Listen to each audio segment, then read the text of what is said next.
12 خاکەلێوە ساڕۆژی داسەپاندنی دەسەڵاتی ئیسلامی بەسەر خەڵکی ئێران. ئەمڕۆ پێنجشەممە 12 مانگی خاکەلێوە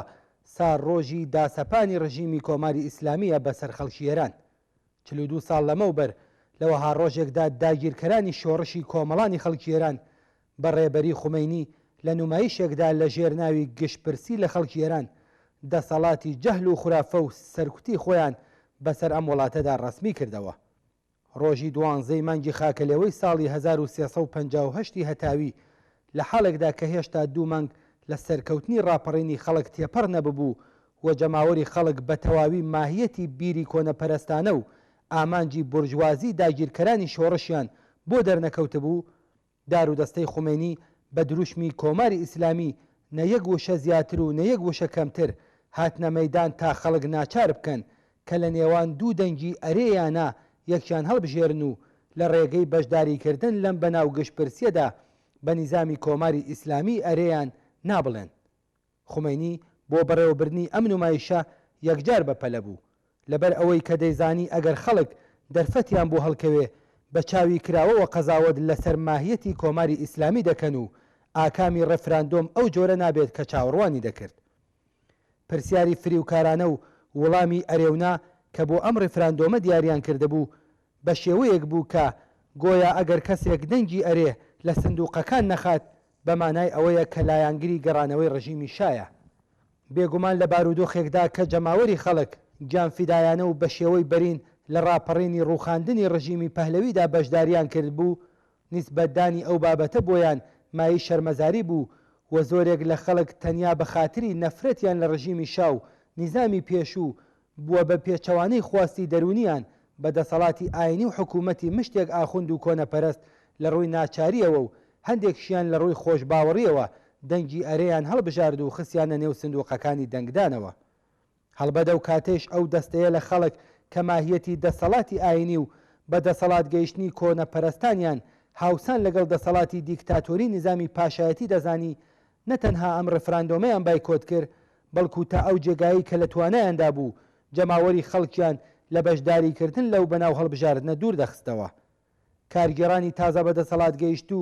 لە ڕێگەی ئەو ئیمکاناتی کەوە چنگیان کەوت بوو و بە کەڵک وەرگرتن لەو تریبۆنانەی کە لە ئیختیاریاندا بوو و بە بەکارهێنانی سونەتی ئاینی باو لە نێو خەڵکدا ئاکامی بەناو گشتپرسیەکەیان بە قازانجی خۆیان و بە ناوی کۆماری ئیسلامی ئێران ڕاگەیاند.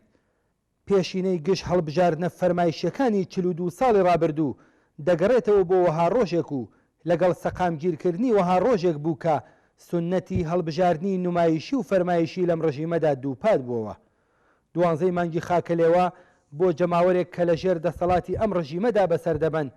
و بیرهێنەرەوەی ڕۆژانی پێشێلکردنی مافی هەڵبژاردن و دیاریکردنی چارەنووس و یەکەمین ڕۆژی سەقامگیرکردنی ڕەسمی دەسەڵاتی جەهل و خورافە و یەکەمین ڕۆژی شکلگرتنی دەسەڵاتێکە کە هەم کۆنەپەرستە و هەم سەرمایەداری. ڕۆژی 12 مانگی خاکەلێوە ئەگەر بۆ کۆماری ئیسلامی ڕۆژی دەستپێکی 43هەمین ساڵە لە دەسەڵاتی نظامی سەرمایەداری ئیسلامی، بۆ جەماوەری خەڵک ساڕۆژی ڕاگەیاندنی کۆتایی ڕۆڵی جەماوەری خەڵک لە شۆڕشێکی شکۆدار و ساڕۆژی دەستپێکی دەسەڵاتی ڕژیمێکی کۆنەپەرست و ساڕۆژی درێژەی تەمەنی سەرکۆت سوکایەتی داسەپاندنی هەژاری و برسیەتیە و دەستپێکی 43هەمین ساڵی زەوتکردنی سەرەتاییترین ئازادیە تاکە کەسی و کۆمەڵایەتیەکانە. ئەگەرچی ئەو کاتیش بەشێکی یەکجار بەرینی خەڵک لەو نمایشەی هەڵبژاردنەدا بەشداریان نەکرد، بەڵام کۆماری ئیسلامی یەکەمین ئاماری ساختەی خۆی لە پەیوەند لەگەڵ ئەو بەناو ڕێفراندۆمە ڕاگەیاند و ئیدعای کرد کە گۆیا پتر لە 98% خەڵک لە نمایشی کۆماری ئیسلامی ئەرێیانە بەشداریان کردووە. ئەم ئیدعای کۆماری ئیسلامی لە حاڵێکدا ڕاگەیەندرا کە خەڵکی کوردستان بە جەمعیەتی چەند ملیۆن کەسیەوە سەرەڕای ئەم فریوکاریە ئاشکرایە بە وشیاری تەواوەوە لەم ڕێفراندۆمەدا بەشداریان نەکرد و مەشروعیەتی ئەم ڕژیمەیان قبول نەکرد. ڕژیم تەنانەت شانسی ئەوەشی نەبوو کە دەکەکانی هەڵبژاردن لە کوردستان دابنێت. بۆ زۆرێک لە شوێنە دوورکەوتوەکانی ئێران تەنانەت بەڵگەی هەڵبژاردنیش نەنێردرا. لە چەندین شوێن لەوانە ناوچەی تورکەمەن سەحرا سندوقی دەنگدان دانەندرا. ئەمڕۆ ملیۆنها کەس لە خەڵکی ئێران ستایشی خەڵکی کوردستان و هەموو ئەو مرۆڤانە دەکەن کە وشیارانە لە نمایشی مەشروعیەتدان بە ڕژیمی ئیسلامیدا بەشداریان نەکرد و هەرەو کات هاواری نابۆ کۆماری ئیسلامیان بەرز کردەوە و پتر لە 40 ساڵە لە سەری پێداگری دەکەن. ئەمڕۆ زۆربەی هەرە زۆری خەڵکی ئێران خوازیاری ڕۆخاندنی ئەم ڕژیمەیە،